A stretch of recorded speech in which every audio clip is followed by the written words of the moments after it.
ನಮಸ್ಕಾರ ಸ್ನೇಹಿತರೆ, ನಾಗು ವ್ಲಾಗಿನ್ ಕನ್ನಡ ಚಾನಲ್ಗೆ ಸ್ವಾಗತ. ನಾನಿವತ್ತು ಹೋಟ್ಲಿಗೆ ರೈಸ್ ಮಾಡೋದಕ್ಕೆ ಸೌದೆ ಖಾಲಿಯಾಗಿತ್ತು. ಅದಕ್ಕೆ ಸೌದೆ ತರೋಣ ಅಂತೇಳಿ ಹೊಲ್ದತ್ರ ಹೋಗ್ತಾ ಇದ್ದೀನಿ. ಹುಣಸೆ ಹೂವಿನ ಕಾಲ ಆಗಿರೋದ್ರಿಂದ ಹುಳುಗಳು ಗುಯ್ ಅಂತೇಳಿ ಸೌಂಡ್ ಮಾಡ್ತಾವೆ. ನೋಡಿ ಸ್ನೇಹಿತರೆ, ಇಲ್ಲಿ ಕಾಣ್ತಿದ್ಯಲ್ಲ ಯಾವ ಬೆಟ್ಟ ಅಂತೇಳಿ ಗೆಸ್ ಮಾಡಿ ಹೇಳಿ ಆಯಿತಾ. ಇದು ರಾಗಿ ಹೊಲ.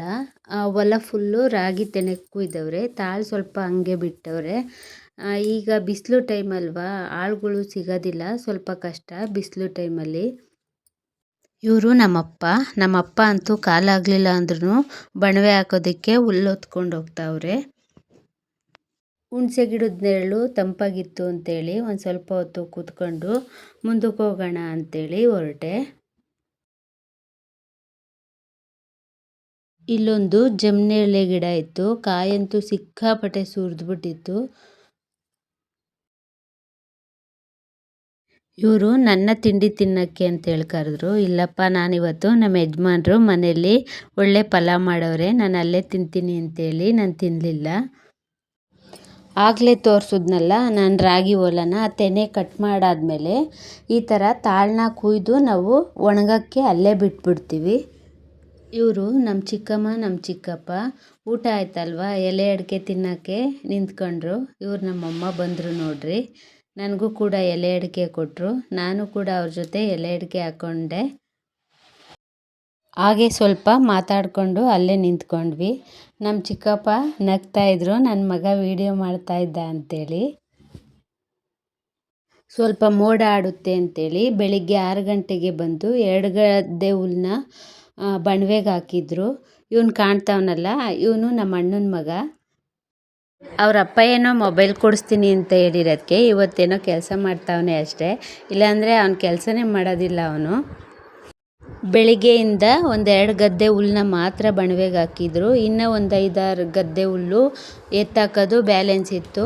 ಸರಿ ಮಳೆ ಬಂದ್ಬಿಡುತ್ತೆ ಅಂತೇಳಿ ನಾನು ಕೂಡ ಅವ್ರ ಜೊತೆಗೆ ಹೋಗಿ ಹುಲ್ಲು ಎತ್ತಾಕೋದಕ್ಕೆ ಕೈ ಜೋಡಿಸ್ದೆ. ಕೆಲವು ಕಡೆ ಅಂತೂ ರಾಗಿ ತೆನೆ ಕುಯ್ದಲೇ ಒಂದೇ ಸಲ ಬುಡ ಕುಯ್ದು ರಾಗಿನ ಕ್ಲೀನ್ ಮಾಡ್ಕೊತಾರೆ. ಆದರೆ ನಮ್ಮ ಮಧುಗಿರಿ ಕಡೆ ಆ ಥರ ಅಲ್ಲ. ಫಸ್ಟು ನಾವು ತೆನೆನ ಕುಯ್ದು ರಾಗಿ ಮಿಷಿನ್ಗೆ ಹಾಕಿಸ್ಕೊತೀವಿ.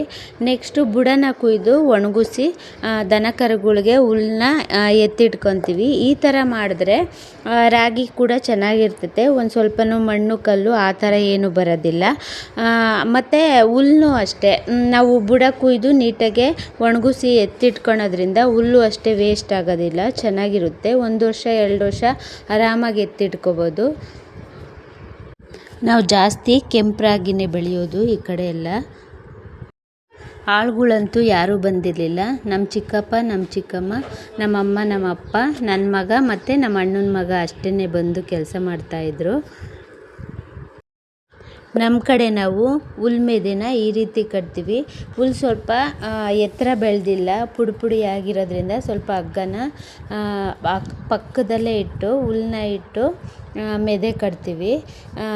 ಪುಡಿ ಆಗಿರೋದ್ರಿಂದ ಸ್ವಲ್ಪ ಉದುರೋಗ್ತಾಯಿದೆ ಹುಲ್ಲು.